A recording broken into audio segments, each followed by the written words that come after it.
wasn't sure which one I was gonna get.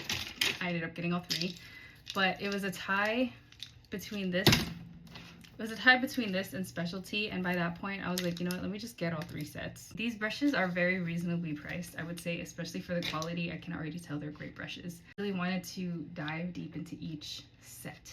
So here is the essentials. Definitely follow along if you're interested. I'm gonna be doing first impressions and then a little bit of a deeper dive review of each brush set. My favorite way to use eyebrow brushes is actually to just blend out the pencil, because I feel like the pencil can be harsh. Like you can see the line there and it can turn to 2016 brows real quick. I don't really use brow powder anymore, but I always go in with a brush to blend out my pencils.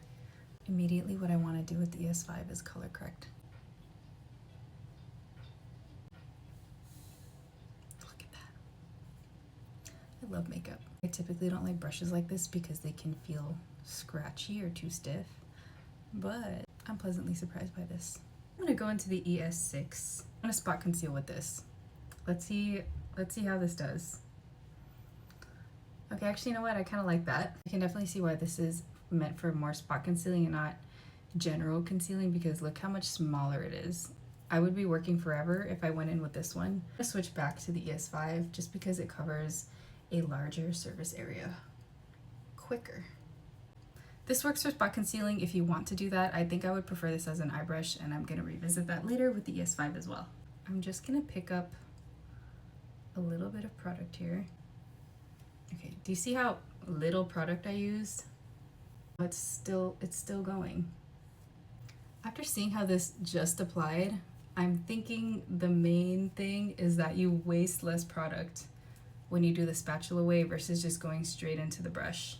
Because this is so thin, I don't have to worry about disrupting my eyebrow. I think I've been wasting a lot of foundation because I normally just go straight in directly onto the face. See here how much product I used. I'm kind of curious just because this is how I always do my routine of just directly going with the brush. You use a lot less product doing the spatula way first. But sometimes when you're in a rush, or sometimes you just want to do an extra step and you just want to go straight in. I don't know, this side looks a little bit more glam to me. What do you think? I got a lot left over, so I'm probably using a lot more product than I actually need. I really like that you're able to use the brush to build the product up and it doesn't disrupt your makeup in any way. I'm actually really pleasantly surprised by the ES3. I thought it was just going to be a regular domed brush, but it seems like it's pinched a little bit so you can get a nice little contour. Probably even use this for blush. No, I know that most people would think to use this with powder, but let's see how this works with contour.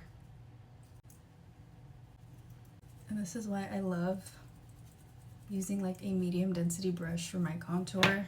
It just applies so quickly, effortlessly, and it makes you look airbrushed. I want to clean this up a little bit, so I'm going to go back in with the ES2 foundation brush. This has like a magic eraser brush to clean it up.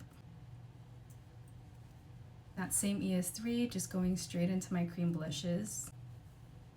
Typically I would use a more angled brush, but I just wanted to test it out and see how it would work, since I don't really use powder blush anyways.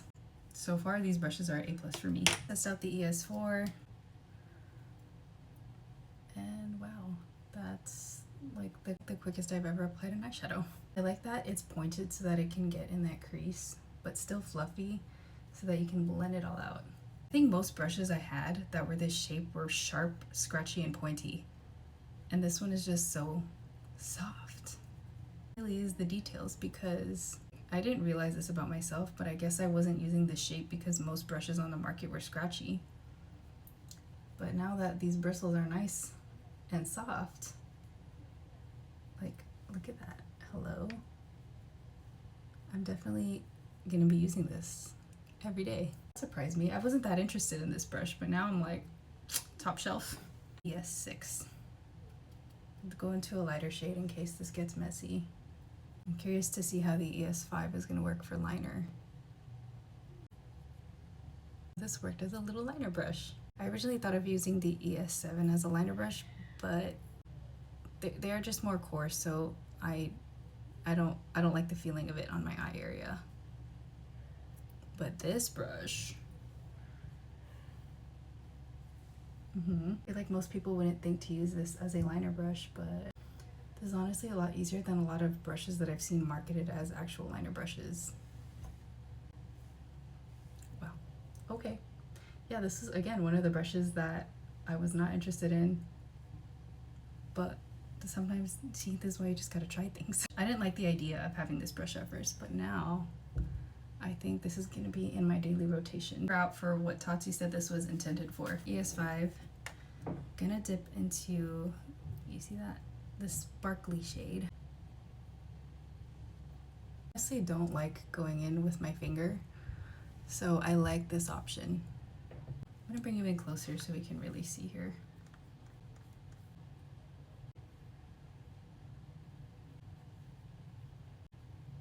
I'm gonna take that ES4 again and go back into those mid-tone shadows and build it up a little bit. ES1 and just tap that over quick. Like, wait, do I actually like that a little bit more? It makes it a little bit more diffused. Overall, I'm actually really impressed because even the brushes thought I wasn't gonna like, I ended up really liking. These brushes are amazing. I wasn't expecting anything less. Brushes themselves are so good. I've tried so many brushes, I've tried so many products, and I can already tell these are great. I'm really happy to have them in my collection.